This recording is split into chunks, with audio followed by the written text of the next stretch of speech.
السلام علیکم ورحمۃ اللہ۔ محترم ناظرین، علمی گلدستہ یوٹیوب چینل پر آپ کا خیر مقدم ہے، استقبال ہے۔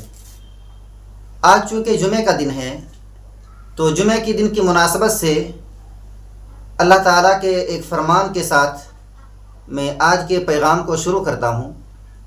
اللہ تعالیٰ سورۃ الجمعہ میں ارشاد فرماتا ہے: اعوذ باللہ من الشیطان الرجیم، بسم اللہ الرحمن الرحیم۔ یا ایہا الذین آمنوا اذا نودی للصلاة من یوم الجمعہ فاسعوا الی ذکر اللہ وذروا البیع۔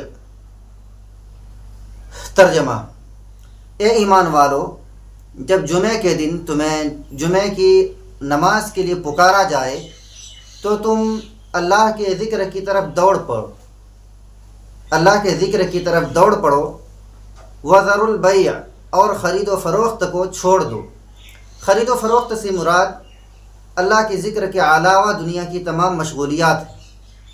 مطلب یہ ہوا کہ جب جمعہ کی اذان دی جائے تو پھر ہم جمعہ کی نماز کے علاوہ جتنی بھی مشغولی ہے ان تمام چیزوں کو چھوڑ کر ہم جمعہ کی طرف چل پڑیں۔ آئیے اسی آیت کریمہ کی روشنی میں ہم جمعہ کے دن کے چند مسنون اعمال اور چند آداب کو بھی سیکھتے ہیں۔ بسم اللہ الرحمن الرحیم۔ جمعہ کے دن کے چند مسنون اعمال و آداب، ان میں سے بعض مسنون عمل ہیں اور بعض آداب بھی۔ نمبر 1، غسل کرنا۔ بعض فقہا نے جمعہ کے دن غسل کرنے کو سنت مؤکدہ قرار دیا ہے، مطلب ضروری والی سنت۔ مقصد اس کا کیا ہے؟ مقصد یہ ہے کہ آدمی جب کام وغیرہ سے پریشان ہو جاتا ہے، ان کے بدن میں پسینہ آتا ہے، بدن سے بدبو آتی ہے، اور اسی حالت میں اگر ایک آدمی جمعہ کی نماز کے لیے جاتا ہے تو پھر اس کے بدن سے نکلنے والا تعفن اور بدبو کہیں دوسرے نمازی کو پریشان نہ کرے۔ چونکہ مسجد میں عام طور پر فرشتوں کا بھی مجمع ہوتا ہے تو اس سے فرشتوں کو بھی تکلیف ہو سکتی ہے، اس لیے اس بات کو مسنون یا ادب قرار دیا گیا کہ جمعہ کے دن جب آدمی نماز جمعہ کے لیے آئے تو پہلے غسل کر لیا کرے۔ تو سب سے پہلی چیز جمعہ کے دن غسل کرنا۔ نمبر 2، سورہ کہف پڑھنا۔ سورہ کہف جو 15ویں پارے میں ہے، سورہ بنی اسرائیل کے بعد والی سورت وہ سورہ کہف ہے۔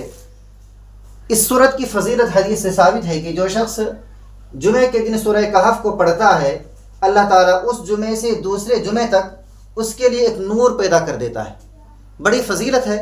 اس کے علاوہ یہ بات بھی ثابت ہے کہ اللہ تعالیٰ پورے ہفتے اس کی حفاظت کرتا ہے، حتیٰ کہ اگر دجال بھی نکل جائے تو سورہ کہف پڑھنے کی برکت سے اللہ تعالیٰ دجال سے بھی اس کی حفاظت فرمائے گا۔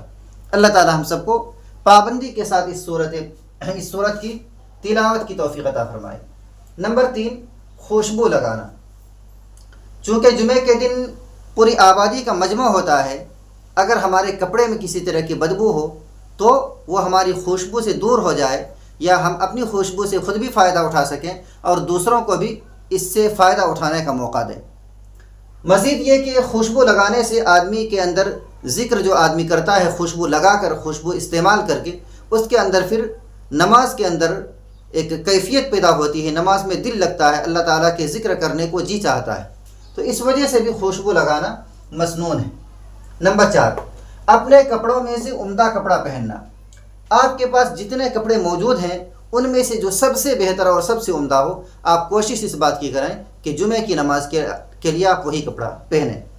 حدیث پاک میں بھی آتا ہے کہ اللہ کے نبی صلی اللہ علیہ وسلم کے پاس ایک عمدہ قسم کی چادر تھی جس کو نبی اکرم صلی اللہ علیہ وسلم جمعہ کے دن اور عیدین کے موقع پر زیبتن فرماتے تھے، یعنی پہنا کرتے تھے۔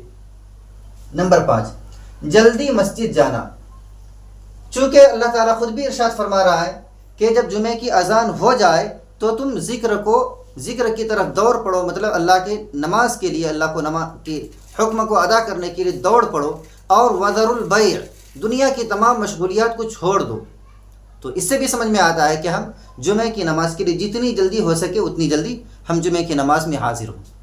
حدیث پاک میں یہ بھی آتا ہے کہ جو شخص جمعہ کے دن سب سے پہلے مسجد پہنچتا ہے اسے ایک اونٹ قربان کرنے کا ثواب ملتا ہے، اس کے بعد جو پہنچتا ہے اسے دمبا اور بکری وغیرہ اس طرح سے قربان کرنے کا ثواب ملتا ہے، اور آخر میں جو پہنچتا ہے اسے انڈا صدقہ کرنے کا ثواب ملتا ہے۔ تو ہمیں کوشش اس بات کی کرنی چاہیے کہ ہم جلدی سے جلدی جمعے کی نماز میں حاضر ہوں۔ نمبر 6، مسجد پیدل جانا۔ اگر آپ کے پاس کوئی مجبوری نہیں ہے، آپ بیمار نہیں ہیں، آپ کے پاس کسی طرح کی کوئی پریشانی نہیں ہے، تو آپ اس بات کی کوشش کریں کہ آپ پیدل مسجد جائیں۔